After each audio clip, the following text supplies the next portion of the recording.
you for using Global Tail Link. Hello, Hello. Hey, Silas. what's going on, James? Hey, how's it going? Hey, How's it what's going up, man? tonight? Ah, man, good, man, beautiful. How you doing? I can't complain. It's it's so far it's been a good day. You guys, have you guys been having some problems with the tablets? A couple of days ago, the calls have been dropping lately. Sometimes the calls will drop, and as of late, the GTL was offline for like a day and a half here. There was no Wi-Fi, so there was that. Yeah, so we've been having a couple issues with it. Okay, yeah, I think I like a few people mentioned to me that they were having some issues with the tablets and whatnot. So I figured yesterday I we had a call set up, but I didn't hear from you, so I figured it had something to do with the tablets or GTL or the Wi-Fi or whatnot.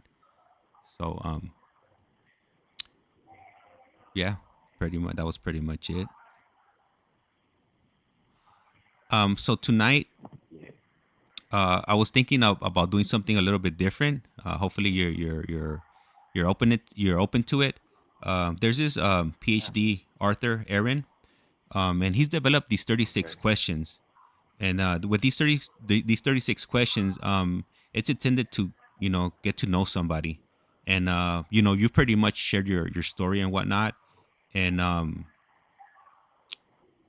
with these questions, it'll I think it'll give our viewers a closer look at you, who you are, and what drives you. How's that sound to you?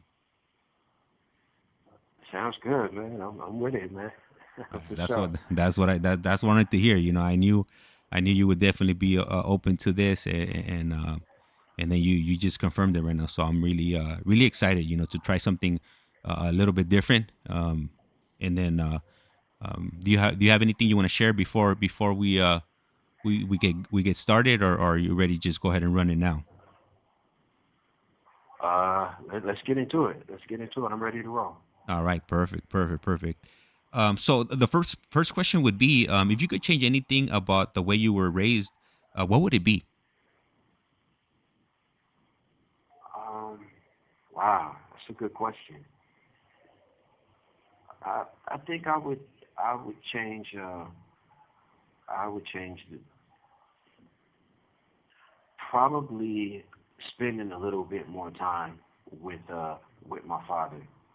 I think I didn't take a lot of opportunities that I could have to really get to know him as as an individual, as a man. I mean, he's my dad, and he was my hero, but he was also a man. He was also an actual person with goals and dreams and aspirations that had nothing to do with all of his sons. And I would have liked to have had more of an opportunity to just pick his brain about his life's experiences, and to just ask him more about his experiences, and what shaped him as a human being.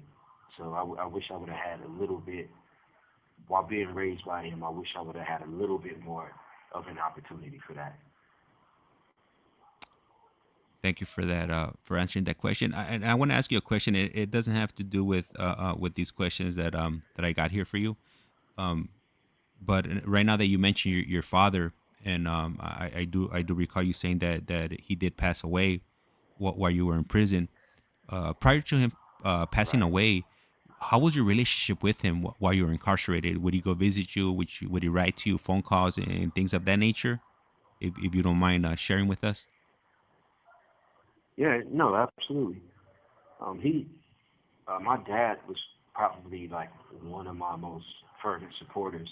Um, I mean, I got in trouble a lot as a kid, as I've already talked about, and he told myself and my older brothers that if any of us went to prison, he didn't go visit people in prison. He wasn't coming to a prison, and I obviously got I got 24 to life for second degree murder, and I came to prison with the life sentence. And about 6 years in, I was in Tehachapi Shoe, and he actually came up to Tehachapi Shoe and saw me behind the glass with my mother. And thinking back, I mean, it was a beautiful experience to see my dad. I saw him like 2 or 3 times, and it turned out to be the. This call and your telephone number will be monitored and recorded. And reflecting on that, it kind of saddens me because after that I went to court and shoe, and he's financially supported me. I mean, up until the day he died, he would send me cards, and I have a stack of cards in here from my dad that that I've yet to send home just because I just want to keep them with me just because they have his writing on them and he sent them to me.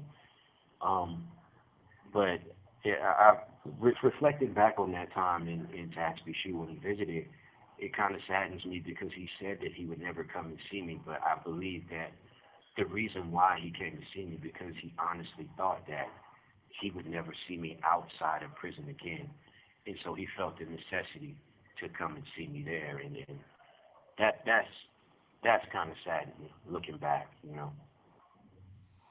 Yeah, and I'm not sure if I asked you this, but when he passed away, how did the administration break that news to you? I actually found out through a phone call with my brother. I had called him. I had a cell phone in Kern Valley at the time, uh, stupidly, and I had called him, and he had told me that our dad had died, and Sunday, November 22nd, 2015, in the morning, and my brother was at our house, and yeah, I'll never forget it, and I'm thankful that that it was my brother. My brother's my best friend, and I'm really grateful that it was him to deliver the news to me, and that I was able to be in that the worst moment would turn out to be the worst moment of my life with him. And he hasn't left since. Can you share with us what were your thoughts when your brother broke the news to you, and how do you handle something like that while incarcerated? I mean, your dad was he was your hero. He was bigger than life, and at the end of the day, we're all human, and at one point we have to leave. And how do you deal with something like that? I I think in a lot of ways I'm still dealing with it. I don't think that's something that ever leaves you. You know, um, it's just it changes. It changed me forever in ways that I can't even say. I mean, I talked to my dad Friday.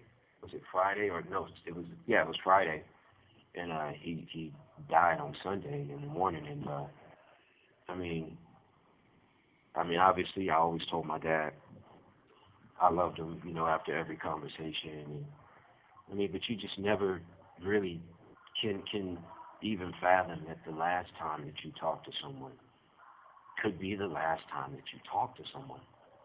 And it's tough. It's tough. I mean, there are a lot of things that I left on the table unsaid, and it's just I you never This call and your telephone number will be monitored and recorded. you can never be prepared for that. My father prepared me to be a man in this world and to walk on my own without him. But I could never be ready to lose my dad. And it's just something that it's something that only myself and my brothers we can really understand like what it means to lose him and because of who he was as a man. So it's just it's incredibly difficult. Yeah, I mean, I could relate to that. I did. I lost my dad like 20 years ago, so I could relate to that. Um, And I'm sorry to hear that, man. yeah, I mean, at least I had him for 20 years, and then his time was up. He was older. He was a lot older when I was born. So um, I appreciated that time that we had together, and um, you know, the only thing that sucks now that I have I have a 5-year-old daughter. She's never gonna meet him. She's never gonna know who he is. Um, it's just one of those things. Yeah, I think that's really difficult. My daughter is 24 now, and you know, she's been, her mother and her adopted father have done a beautiful job raising her, and I mean, I can't be more appreciative to them for the young woman that my daughter has become, and more proud of her. And that said, I think that she was robbed of an opportunity, with her grandfather, him passing away, because I mean, he loved all of his grandkids, and I mean, he would have been so proud of her, and he would have enjoyed having a relationship with her. And we were estranged for most of her, for most of her young life. And yeah, I mean, I definitely can identify with that, not having that opportunity, and I think for me, the bright side is that, during this transformation for me, a lot of the beauty in this journey for me is that I've learned a lot of tools to cope with anger and cope with impulsivity, and with my formal education as well as my personal introspection and studying. But to be honest, the only thing that I've really needed in order for me to solidify my transformation is to revert back to all of the values and moralities and work ethics and tenets that my father attempted to instill on myself and my brothers when we were younger. And so walking with that, with me, it kind of gives me a piece of my dad that I can give to not only my daughter, but the rest of my family in the world.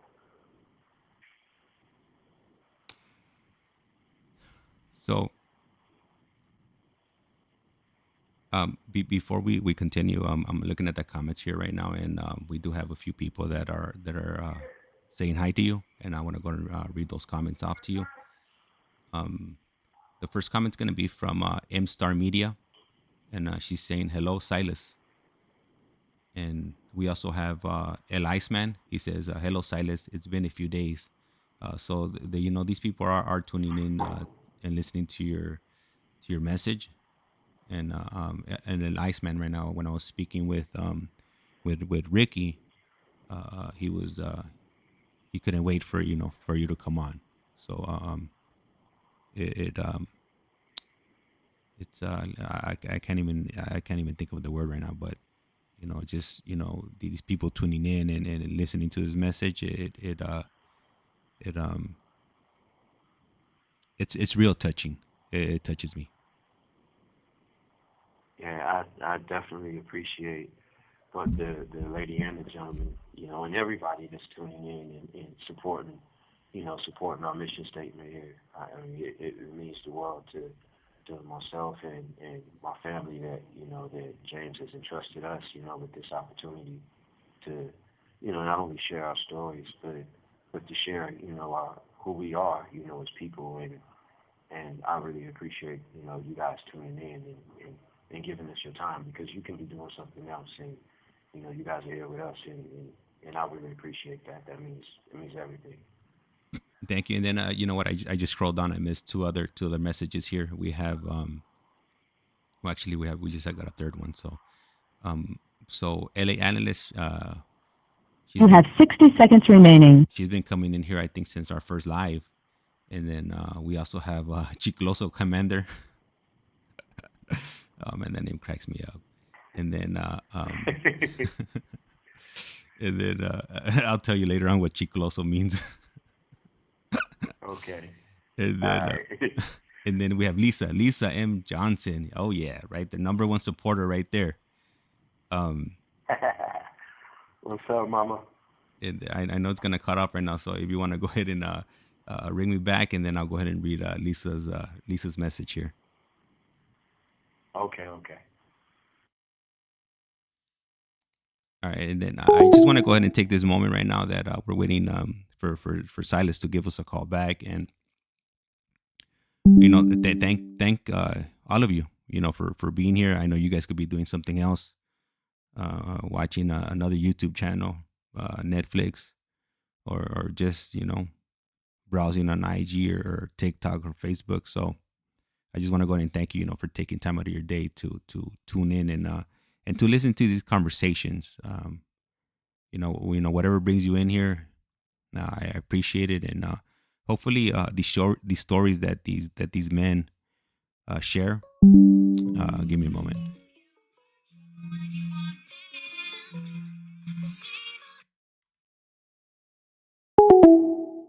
Oh, it hung up. He should be calling back shortly.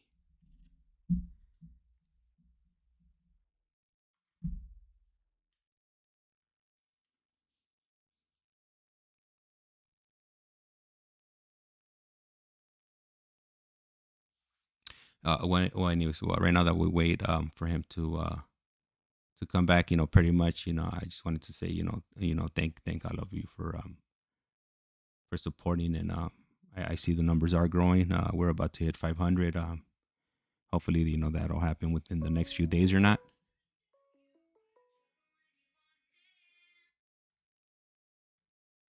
This is Global Tel Link. You have a prepaid call from Silas Johnson. an inmate at the Centinela State Prison, Centinela, California. This call and your telephone number will be monitored and recorded. You have a prepaid call. You will not be charged for this call. To accept this call, say or dial 5 now. Thank you for using Global Tel Link. All right, Silas. So, Lisa, she put a comment on here, and she puts, his father did an amazing job instilling good morals and values. I can't say enough of how proud I am of Silas. And then she also put, I love you, babe. And then, oh yeah, she's also pointing out that there's been a lot of technical difficulties with GTO lately. So, that's probably why your last call didn't connect. Right, right. Yeah, well, I love you too, Mr. J. You know what it is, gorgeous. Man, I feel like I'm on an episode of what is it? Lockup. What is it? This show. Love after Yeah, lockup. Love After Lockup. Yeah.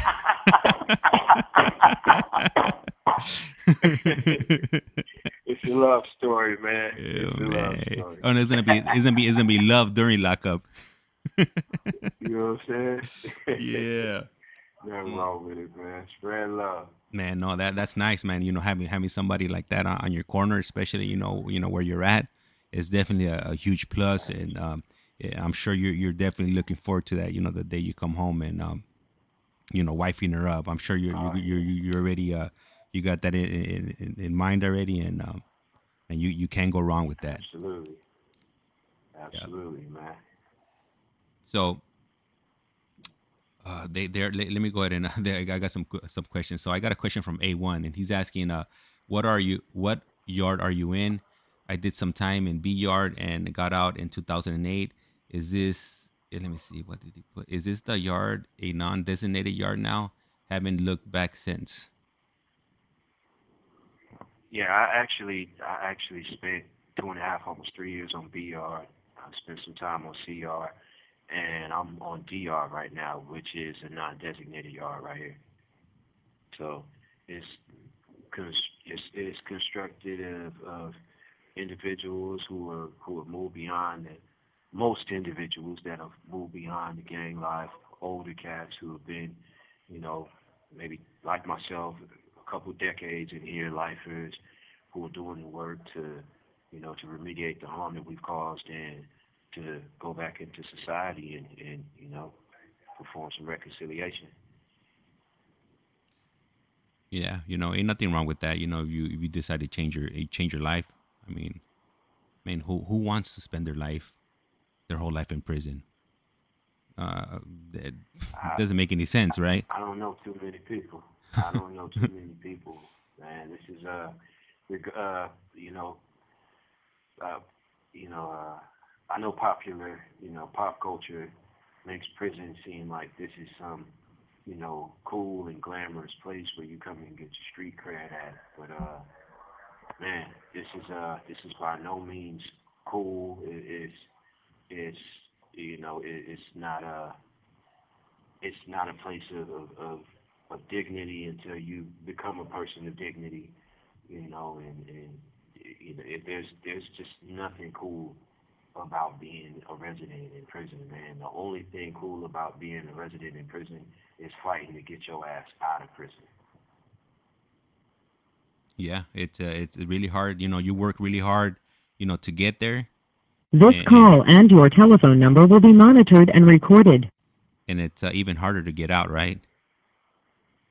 Oh, absolutely, man. Absolutely. My dad used to tell me all the time when I was, doing my little penny ante crime, selling drugs and strong arm robberies. He used to tell me, one day you're going to get yourself into some trouble I can't get you out of. I can't come up to Silmore and just pick you up and you come home. And, yeah, I mean, it's no truer words ever spoken, man. I mean, it's real easy to get yourself into some trouble. It's really hard to get out. Yeah, I heard. I watched this YouTuber called 16 to Life, and he said something that really struck me. Prison. He said, prison. Everybody wants to know about prison, but nobody wants to go to prison.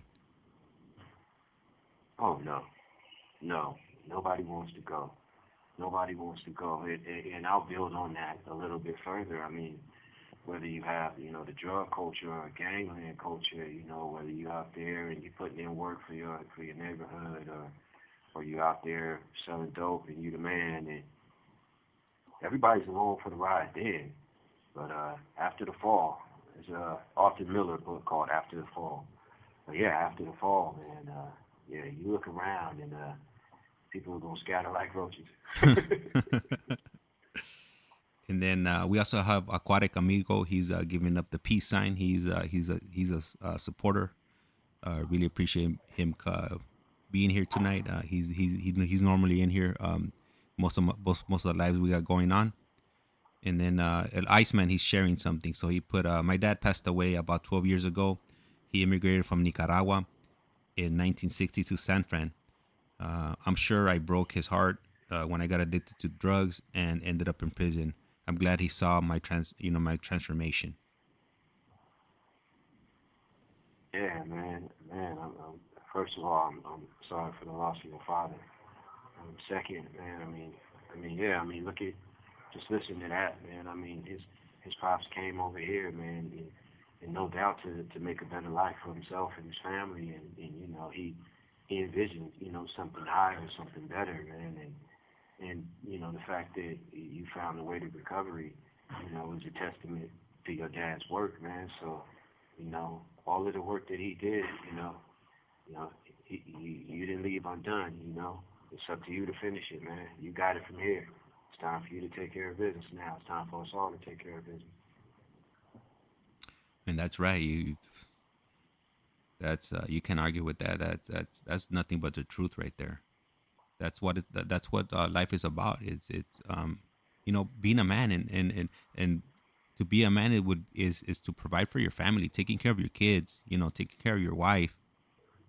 All that being on the street, for what? It's just, at the end of the day, you're just gonna end up spending numerous years, or maybe possibly your whole life in prison. It's not worth it at the end of the day. When you look at it, doing robberies or selling drugs, after that they're done with you, another time they're gonna hand down to you. You're looking at, you're lucky if you're getting minimum wage. If you do the math on all the sales you did and all the robberies you did, you're better off Yeah. just working. Doing some real work. I mean, I'll put it into context for you, James. I, without, to obviously, to be respectful of my victim's family, I won't use any names. But I approached this man, had a brief exchange with him, pulled a weapon, and shot him in cold blood. And the whole exchange took less than 30 seconds. I've been in prison for 22 years and 8 months for what amounts to something that lasted 30 seconds. Now, make no mistake, the impact that my actions have on on not only him but his family will reverberate forever. There won't be an end to that. The ripple effect of that it'll be never ending. You know, but I'm saying in the context of me and my grandiosity and being this gangster or being this killer or whatever the hell I thought I was. All of that glory lasted for 30 seconds, and it wasn't even glory. It was fear, because initially the millisecond after I fired the weapon and he fell, the first thing that I thought that came to my head was, oh shit. It wasn't that I'm a cold-blooded killer, I'm a gangster. It was fear. What the fuck have I just done? So, I mean, people walk around with these tough veneers and, this air of false pride and false confidence. But I mean, underneath, it's all fear motivated. It's all fear driven. And even if you are a sociopath and get some type of gratification from taking someone's life, which there are very few of us in here who are actually psychopaths or sociopaths, even that satisfaction is short-lived. I mean, whether it be on the yard and you be getting into it with somebody on the yard and committing violence on them on the yard, and I mean, a confrontation on the yard lasts 60 seconds. I mean, the longest thing I had was like 4 minutes, and that was because the tower wasn't looking. Marcelli and I attacked someone, and at the end of that, we spent 5.5 years in the shoot. So, I mean, you do the math. A little less than 5 minutes, to get cuffed up and shackled and get escorted everywhere you go for 5.5 years, and, to walk in the yard cages in your drawers, because back then in corporate shoe, you weren't getting any sweats or any of your real shoes or your clothes. You walking around in your chonies. So, I mean, it's just not a pragmatic, sane cost balance. You know what I mean? Yeah, absolutely. I mean, once you figure that out, man, you got the key to success right there, because you're not gonna be focusing on trying to make that quick money. You're gonna focus on making that real money that you're not gonna just burn through one night, because you're gonna earn it. Absolutely. And you're gonna use it wisely. Whether it's to pay your rent or your mortgage or your car note, and just in general, life is expensive, so it's hard. It's hard, And then when you're getting that easy money, and then you get caught up, and they give you football numbers sentences. This call and your telephone number will be monitored and recorded. It doesn't add up. I have another. The smartest. Go ahead. Oh, I was just going to say, the wise individuals in here, for all of the grandiosity of gangland culture and all of that stuff, being criminal, the wisest cats in here are the ones I hang with, like Ricky, Ricky Black, Jesse Nava, and, I left San Diego State. I left class at San Diego State, and Jesse was in class at IVC. Like, the biggest, baddest cats that were in here committing all the violence are the scholars now. You know what? It's funny. It's funny you say that, because I was having a conversation with my wife earlier on, and I was like, you know what?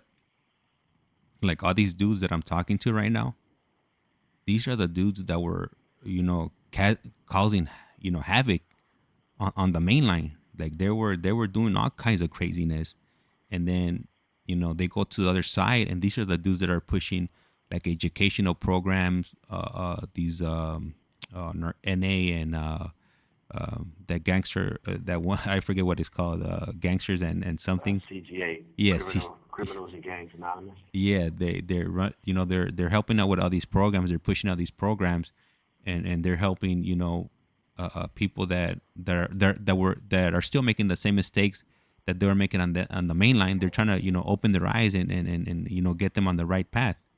They're the ones that are pushing all of this. So it you guys went from Absolutely. like the baddest dudes on the main line to to the smartest dudes on on the other side. Yeah, it's a trip, man. It's a trip. We all of us we reflect on it all the time. Those are my guys, and every day, we in here, and we fellowship together and workshop together, man, and just and just focus on building ourselves and building our lives, for our families and for ourselves. So yeah, it's definitely kind of surreal, to go from one extreme to the next, to a positive in a positive way. Yeah. I have another comment You said from that there Ed. was a comment. Yeah, there is Okay. many. There's many, man. You got them coming. You have 60 seconds remaining. The only other person that has you beat on the comments is Gary, man. Oh man, he be having the comments on fire. But you know he's definitely giving you a run for the money. So the next comment is gonna be from A1. He put respect. Spend some time in C6 as well. I can never imagine myself doing that ever again. Hope you can make it home. Make your way home. There is hope, as my brother was a lifer as well, and he went home after 25 years. He was sentenced to life as a minor, but the new laws gave him action. Absolutely.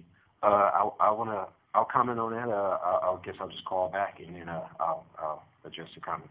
Okay, Is that perfect. cool? I'll be right here. Yeah.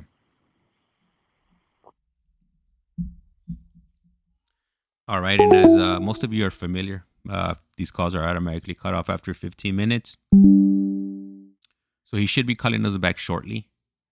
Shouldn't be too much longer. And just just go ahead and stick around there or stick around here, and we'll go ahead and get through these questions I have written for him, and then I'll also go through the comments. I really appreciate you guys participating in the chat.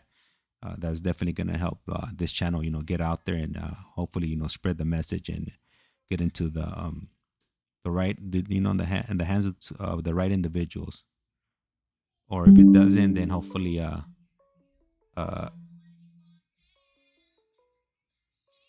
older people that do get this message, pass it on to younger folks. This call is now being recorded.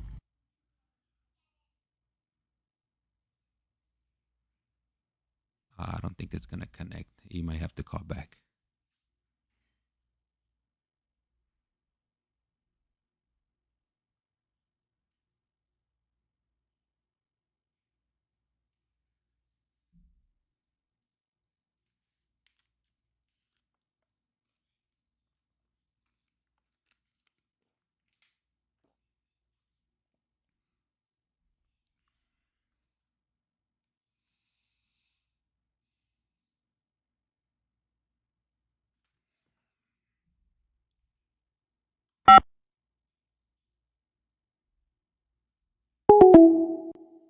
All right, he should be calling us back shortly. Hopefully, when he calls back, we're able to connect.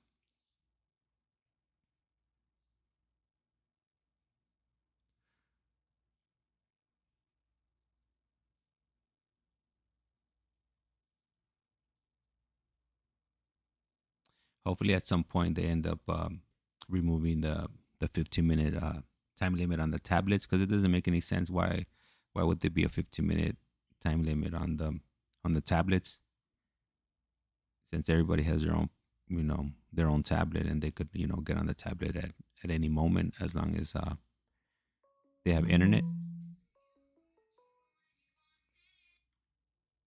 This call is now being recorded. Oh, yep, it doesn't look like it's going to be connecting again.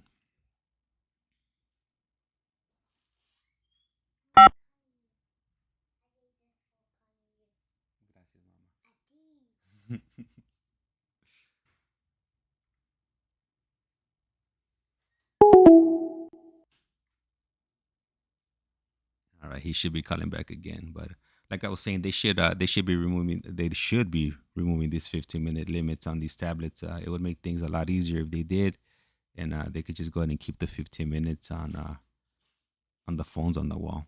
I mean, those I understand because there's numerous people in some yards that don't have tablets that need to get on the phone. So that would make sense. But for the tablets, it does not make any sense whatsoever. It's more of an inconvenience. This call is now being recorded.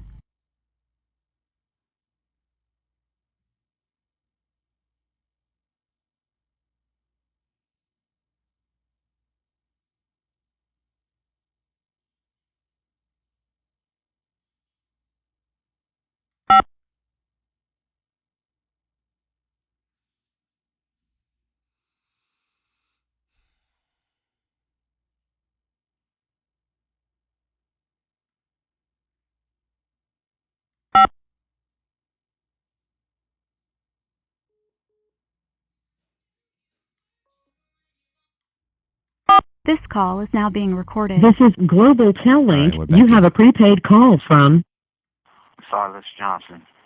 an inmate at the Centinela State Prison, Centinela, California. This call and your telephone number will be monitored and recorded. You have a prepaid call. You will not be charged for this call. To accept this call, say or dial 5 now. Thank you for using Global Tel Link. All right. Thank you. Thank you. Really appreciate you calling back. And I want to go ahead and, thank the audience for, sticking it out. Unfortunately, sometimes with this technology and whatnot, there is hiccups that we have no control over. And I'm glad we were able to connect after like the fourth or fifth call.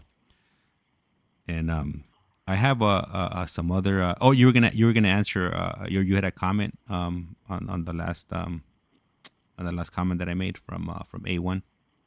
Yeah, yeah. I was just gonna say, A1. Yeah, yeah. There's an abundance of hope in here, man, and we're doing the work. And I've seen more lifers go home on this yard than in 22 years of being in here, anywhere else. In the 2 years I've been here, I've seen more lifers go home than in the 20 years, before that, preceding that. So, yeah, and we're doing the work, man, and our freedom is, it's not just like it's not pie in the sky. It's reality that's waiting to happen.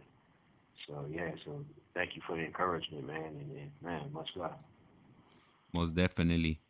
And we have another comment from El Iceman. He says, "The insight I hear from the guys on this channel is remarkable, and I can commend them all.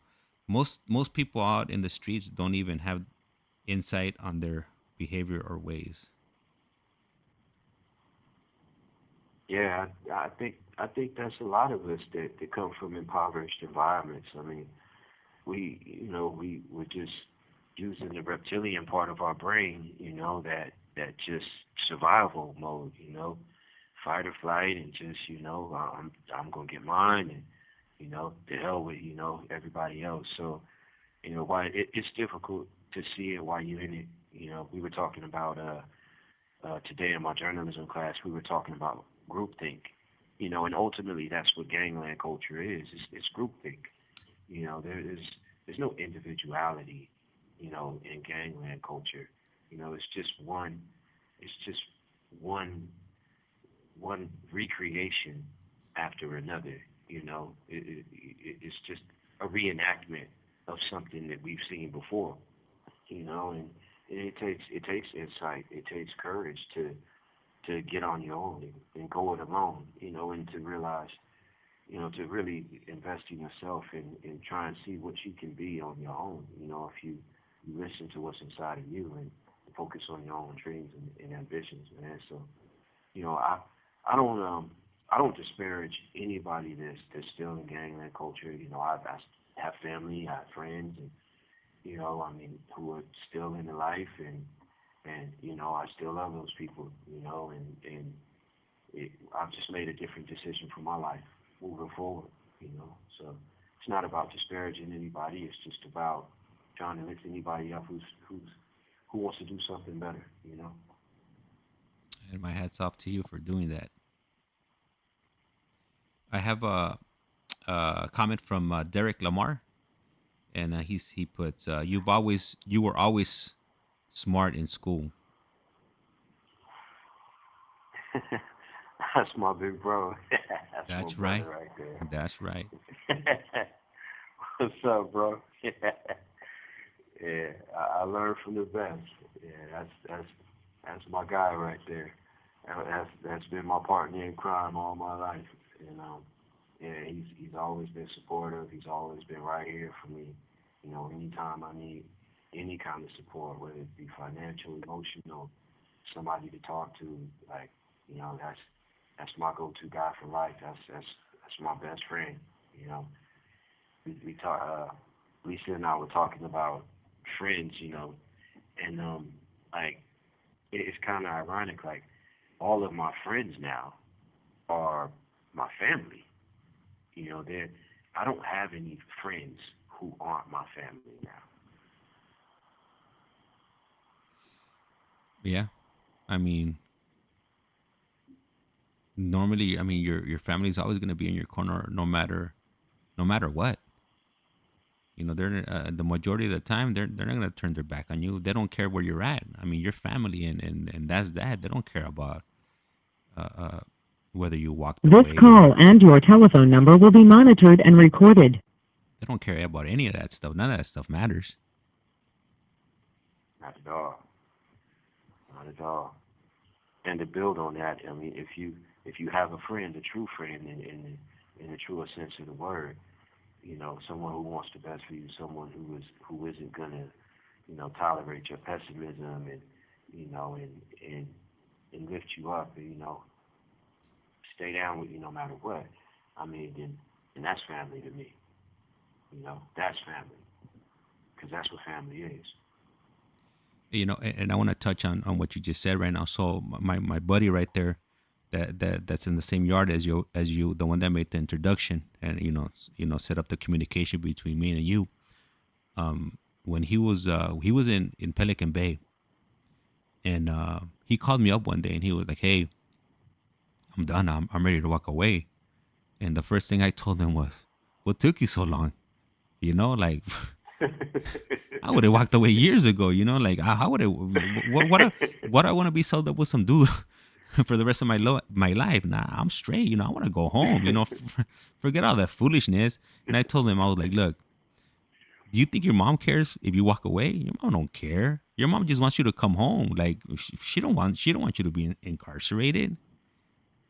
And then That's the crazy thing. When I was talking to my brother, and we had a conversation, and I was telling him, that I was conflicted about changing my life and just leaving that identity behind, and I mean, I was thinking, I didn't know, I should have known how he was going to respond, but his main concern was me moving forward and me coming home and doing good, and man, like that means a lot to somebody in here, that's struggling because it's not easy to walk away from something, you've known, for the better part of your life. I mean, I've been a gang member since I was 15 years old, and it came down to this: am I going to destroy myself and the potential of who I can be for the rest of my life based on a promise that I made some dudes when I was 15 years old, who I don't even know anymore, and the decision was that, that what I was doing, it wasn't making me happy. What I was doing, it wasn't productive. It wasn't fruitful. There's no 401k retirement plan. There's no golden parachute or benefits package. And if you're doing something that's not benefiting you as a sentient being, you have the right to change your mind and fix it. absolutely, absolutely. I remember telling him, I was like, "Hey, what would you rather tell your mom? Would you rather tell your mom, hey mom, uh, I just picked up a new case. I'm gonna go. I'm never gonna leave this place. That's it. I'm a lifer." Or would you rather tell your mom, "Hey, I'm walking away and because I want to come home"? I was like, well, what do you think your mom will prefer to hear? It's a no brainer. Like Exactly. his mom's. At the end of the day, it's your family that's looking out for you. How many packages did you ever get from your homies? Zero. So Oh, none, none, and none. I mean, unless there's something R&R waiting for me right now that I don't know about, but I think they you might be know, getting your package ready for when you come home. They might give you, might be shooting you yeah. some skinny jeans and like a pink shirt or something. Oh no, I'm still baggy. I'm still baggy. I'm doing the time warp. I'm doing the time warp when I go home, man. Eh, I ain't wearing my girlfriend. I ain't wearing my wife's jeans. That's out. if you don't Yeah, got we ain't doing that. if you don't got rainbow hair, if you don't got bleach hair, if you don't got really tight clothes on and some weird colors, you're gonna be sticking out like a sore thumb. It's all right. I'm gonna be nice and square. I'm just gonna be, I was telling Jesse the other day, right? Like when I was telling Jesse the other day, I got like 6 more years of school left before I get my PhD. But I was telling him, first thing I'm gonna do when I go home is go to Big and Tall and get fitted for a tweed jacket and go buy me a corn pipe. You know what? And right now you said something that's huge. You said that you're gonna get your PhD in 6 years. You're six years away from your PhD. That's huge right there. Yeah, man.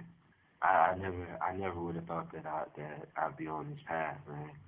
I never would have dreamed it, man. And I mean, success is a habit building endeavor, man. Like, the more that you do, the more that you accomplish, the greater your self confidence and self esteem becomes, and the more that you believe you can accomplish. Like, it's incredible how things work like that. Like, it's just mind blowing, man.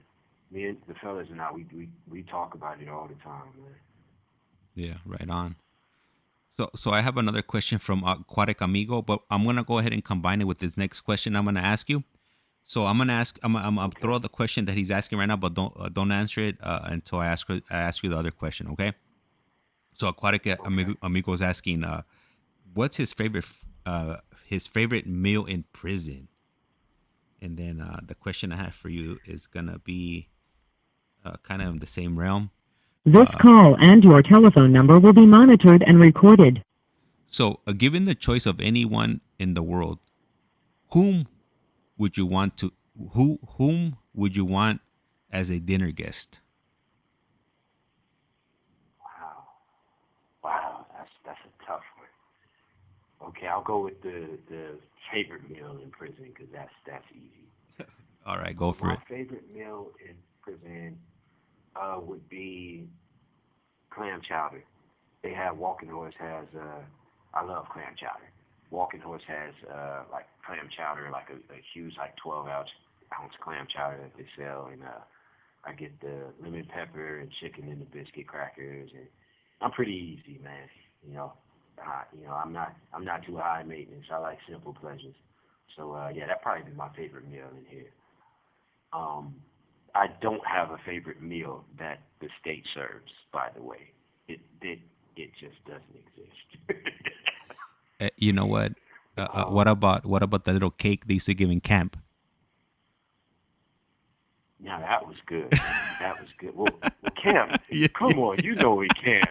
In camp, they used to feed us good. Like I swear, I talk to people in here and look at these trays and think back to camp. It was like, oh my goodness, like we were getting like chili cheese fries, like huge burgers, and like cute, like I mean, and my dad used to actually bring on the weekends. Your parents could come and bring you food from the streets. So like, I mean, and bring you shoes and bring you hygiene and I mean, like that's the bad thing about camp is that they make it too good. yeah, absolutely. And you're like, okay, I can do this. I don't want to, but I can do this. You know what I used to Yeah, but hate? I mean, yeah, that it's just worlds apart. What's that? If you were gonna get the piece of cake, they used to make you get the vegetables, and I hate vegetables. So what I used to do was I used to try to get it without the cake. I mean, without the vegetables. So they made me get the vegetables. What I would do is I would drink the milk, and then I would open it up, and then I would throw my vegetables into that little the milk carton. I would hide them in there, and mess up that cake. You was shrewd. Okay, I got it. Given the choice of anyone in the world, who would I want as a dinner guest? I would say Neil deGrasse Tyson. That's a I would good one say right Neil there. deGrasse Tyson. And You have 60 seconds remaining. and why would He's why would you super choose him? smart. Yeah. He's super smart, and like I'd like to kick it old school. Like we'd have to do like dinner trays and like sit on some beanbag chairs, and like I'd like to hear about just all the creation and all of the cosmos, man. The dude is super smart, man, and I think just it'd be just a cool hang, man, to have dinner with him, man. Man, yeah, that does sound like a fun time being on the bean bags and hanging out and man, yeah, that be up all night like a slumber party. Yeah, man, for real. It's gonna time out. I'm gonna call right back. All right, sounds good. Thank you.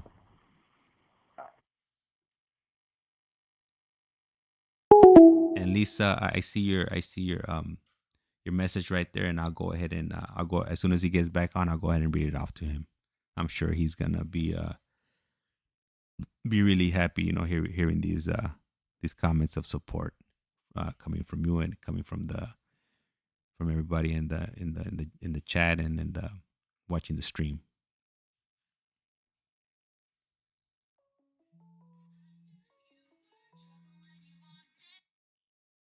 This call is now being recorded. This is Global Tel Link. You have a prepaid call from Silas Johnson.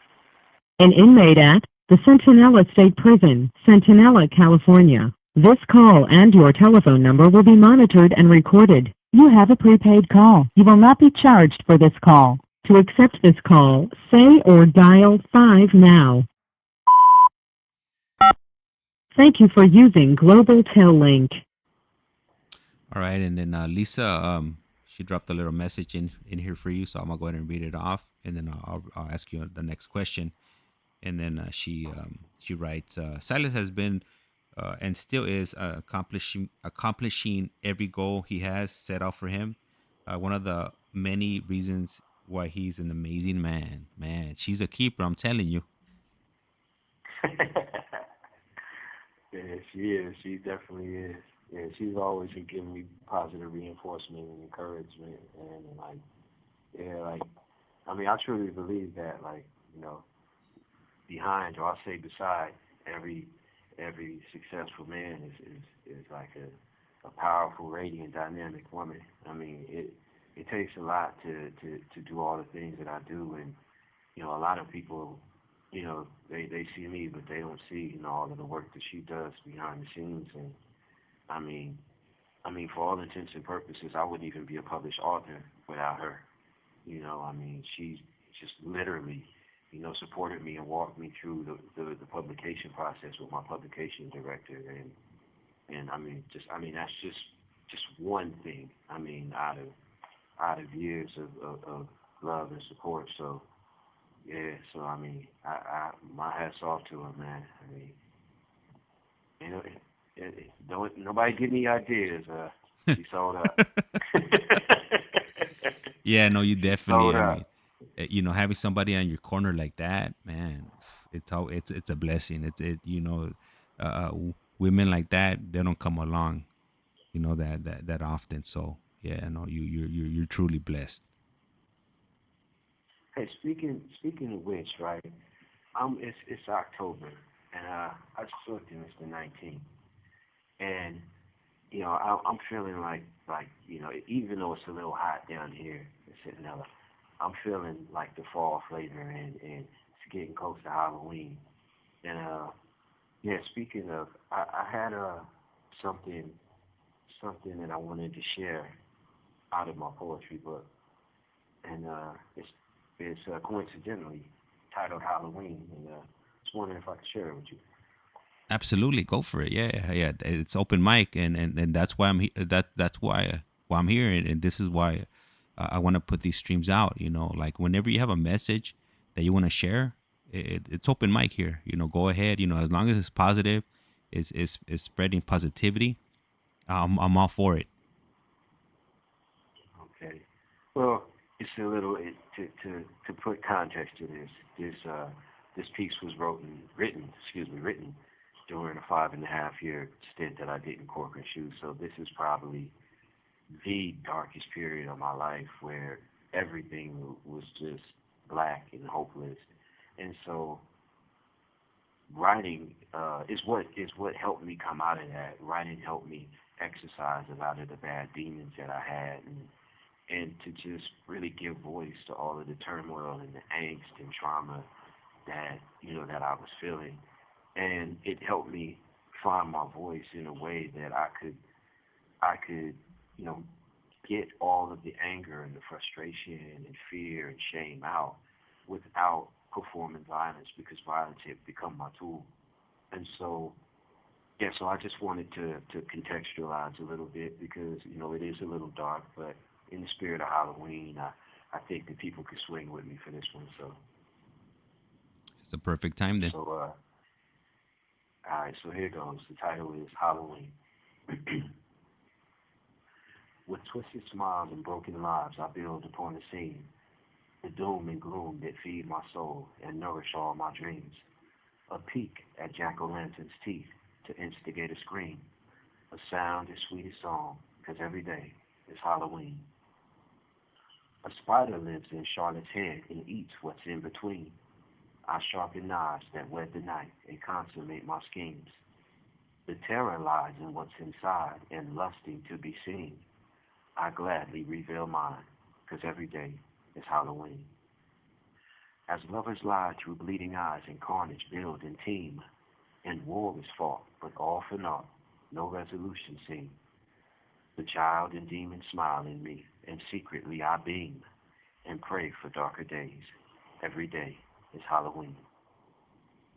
The size of all enormity is how I seize the day. Electrify my Frankenstein with thoughts of my decay. The world a pale white pulsing neck in which I sink my teeth and drink until life cease. Every day is Halloween. And So yeah, that's something I wrote back in the day. just to ask, is this something that's inside your book, the book that you wrote?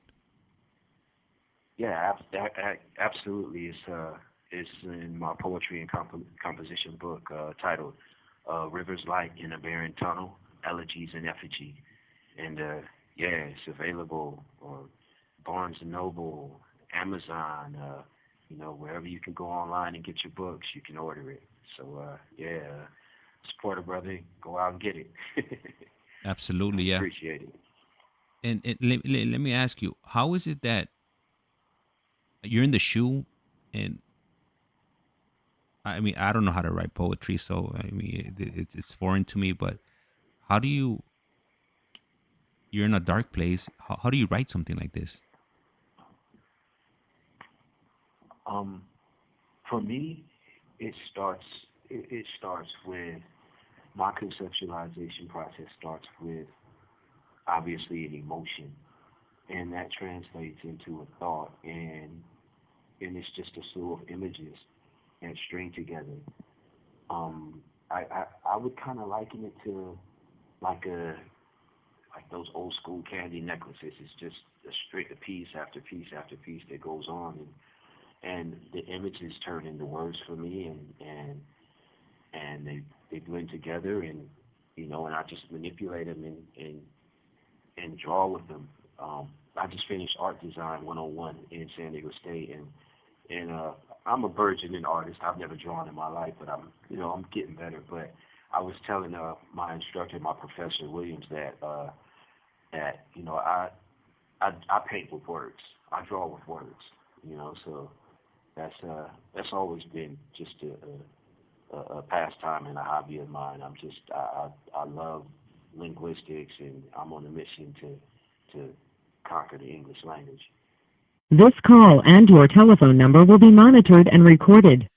Well, if nobody's told you before, yeah, you're doing an excellent job conquering the English language. I appreciate it, man. Thank you. And I'm because I have a total of 12 questions, and we're probably gonna have to do a part 3 or 4 before I get to finish asking you all these 12 questions I got here. I'm gonna go ahead and ask you Okay. one other question, and then I have another question from one of the audience out there. Okay, so Okay. the next question I'm gonna ask you is gonna be what is your most treasured memory? My most treasured memory. Oh, that's easy. I was living in Northridge with my dad. Was going to Quintero Street Elementary School, and I was 9. And my birthday is on Veterans Day, November 11th. So I never had to go to school as a kid. You know, my birthday's on a holiday. So my dad comes home. He was driving at the time for RTD, and he picks me up from the house, and we go to Toys R Us. I believe it's on Sherman Way, and so it's just he and I. He takes me in there, and this is '86. So I mean, Transformers were like just something just out of this world back then in '86. For a kid that's 9, I mean the Transformers were like the Beatles. so so we walk in and like I mean just the aisles. I mean you remember the old school Toys R Us. The aisles are just ridiculous with toys. And so he takes me in and we go down the aisle. And he's like, well, get what you want. And so I grab a huge like trailer like a character Ultra Magnus, and I look at him and I put it in the cart, and he's like, "Go get what you want. Is that it?" And so I grab something else like this heavy, just a hitch like Rodimus Prime and throw it in there. And he's looking at me like, "Is that it?" And so I got like 10 Transformers like, and I throw it in the cart. And we went to go get something to eat, and it was just a cool thing just to hang out with my pop, just me and him on my birthday, and just it's probably one of the best memories of my life, man. Yeah, I could imagine, man. I used to love going to Toys R Us, man. I used to love shoplifting micro machine cars from Toys R Us. Oh, those were the best. He said micro machines. I remember those. Man, they had everything at Yeah, Toys I R Us. remember that. Yeah, yeah, Yeah. that's way back. Um, I have another question from A1. A1 is asking, how have the tablets changed the way you do your time? Oh man, they, I mean, they've been such a blessing, man. I mean, I got caught with 4 different cell phones in here, and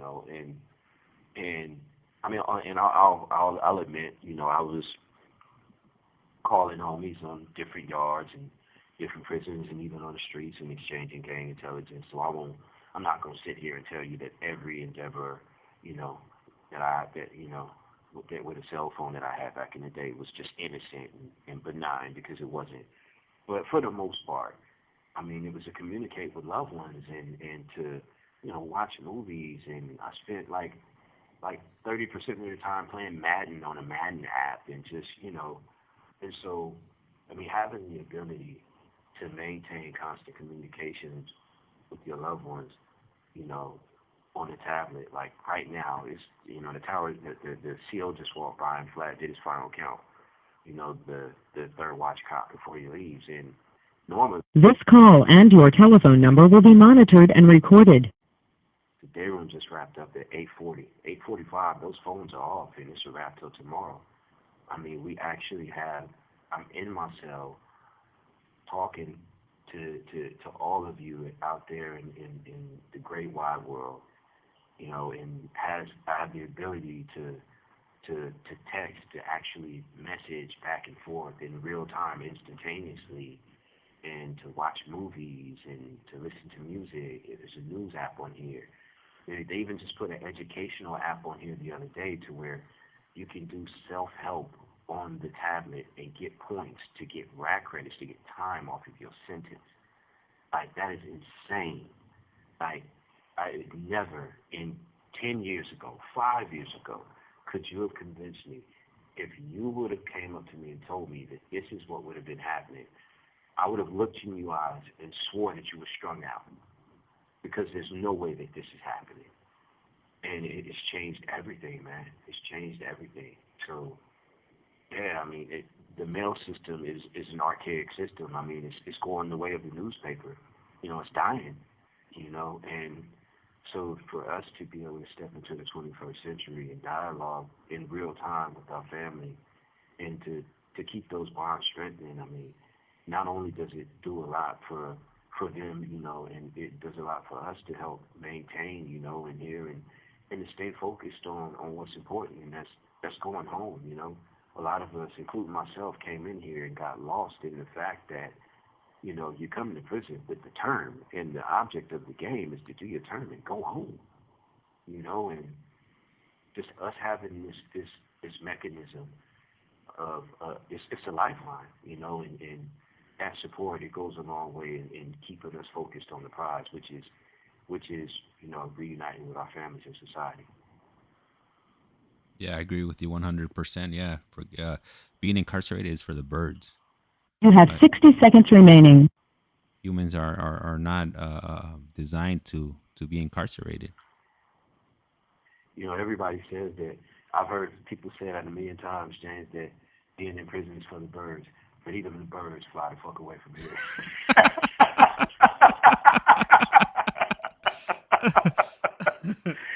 They ain't even staying here. They got them wings, so they do have that option.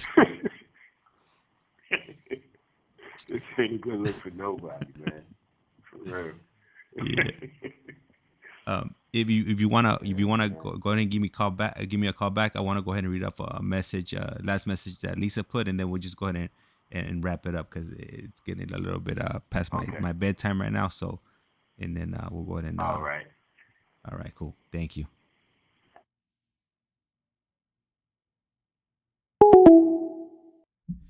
For this one, we're probably gonna have to do a few more parts on it, and I'll go ahead and get through through all the questions here. And I really appreciate you guys, sticking it out. And I see that there's five of you in here, so I really appreciate you guys, sticking it out and listening and asking questions and whatnot.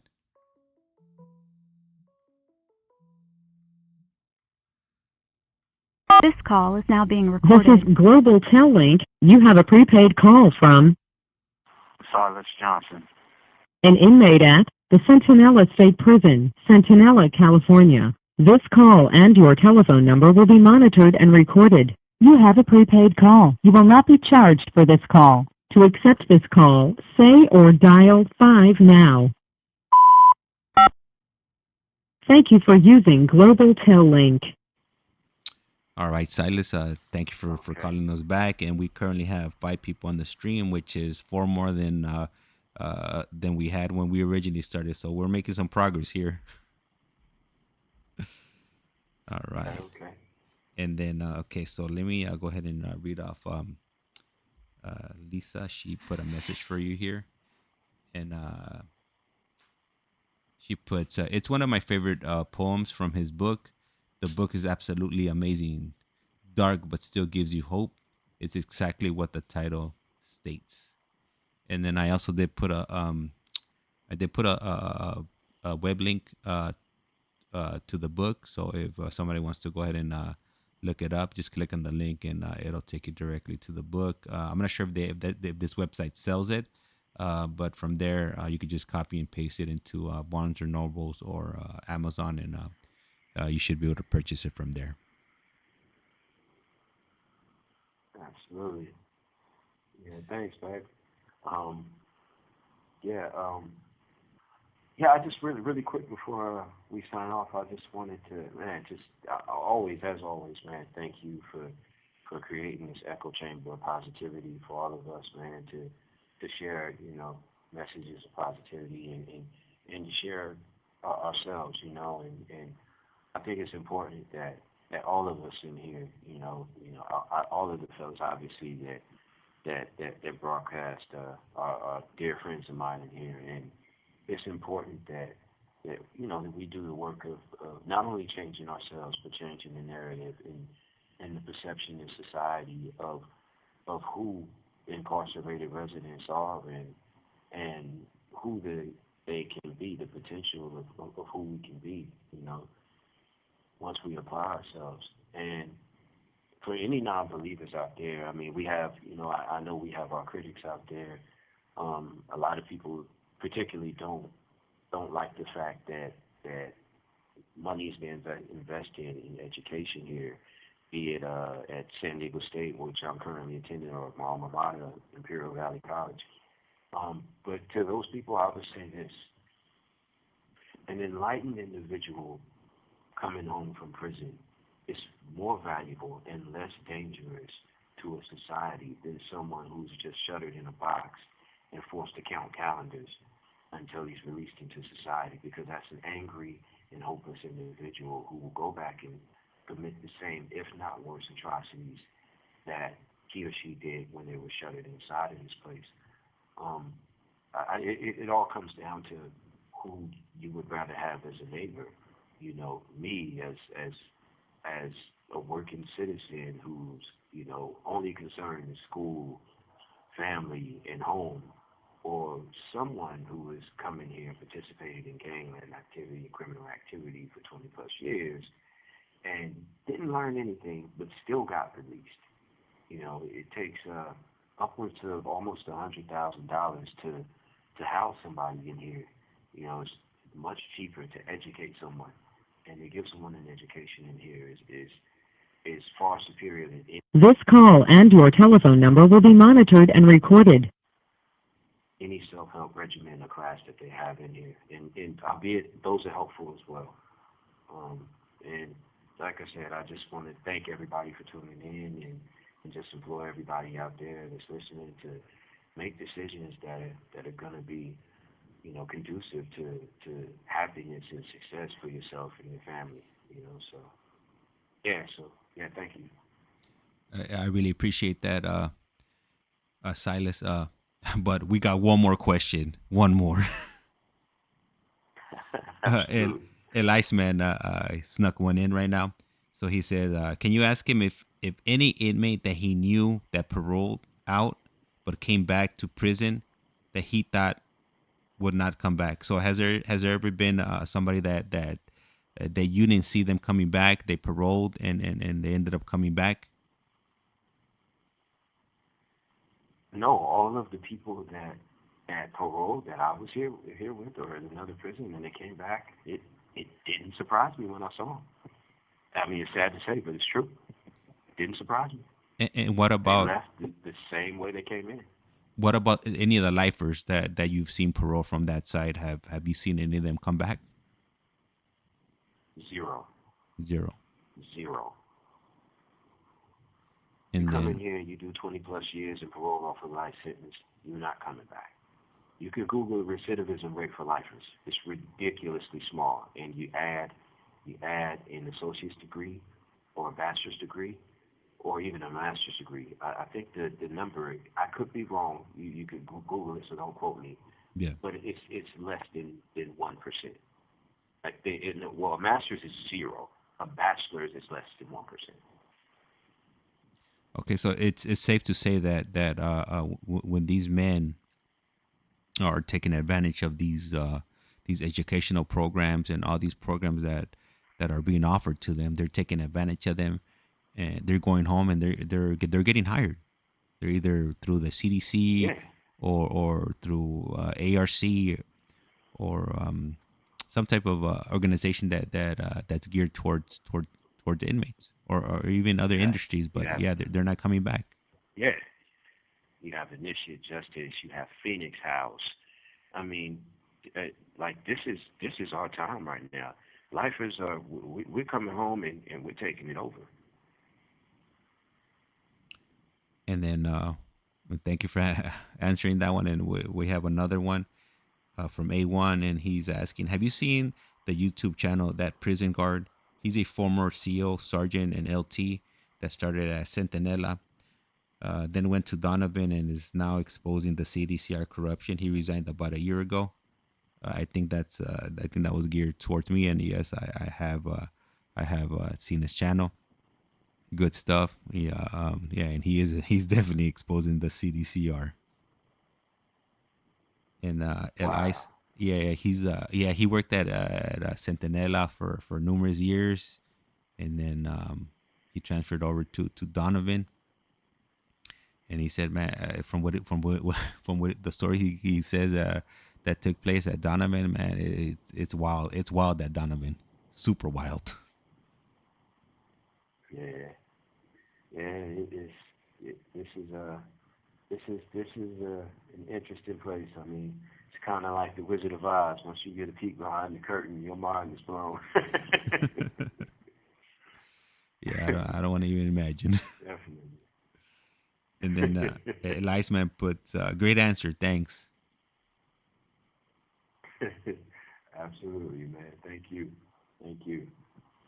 All right, so with that, I'm gonna go ahead and cut this stream. And once again, yeah, I want to go ahead and thank Silas and you, the audience, for participating and asking questions and whatnot. Really appreciate it. Silas, don't hang up because I want to talk to you before we hang up. Okay. Absolutely. Okay, I'm gonna go ahead and cut the All right. screen Thank the you. stream. You're welcome. And you guys go ahead and have a good night.